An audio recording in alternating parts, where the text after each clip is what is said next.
ஓ முருகா சரணம். வாழ்க வளமுடன். வெற்றிவேல் முருகனுக்கு அரோகரா.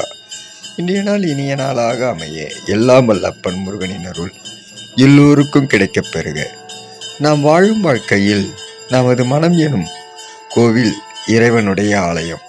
அதில் இறைவனை குடியேற்றி அழகு பார்க்க வேண்டும். நாம் அப்படி பார்ப்பதில்லை. நமது ஆசைகளை அந்த மனதில் குடியேற்றி அவதிக்குள்ளாகிறார்கள் இந்த மனிதர்கள்.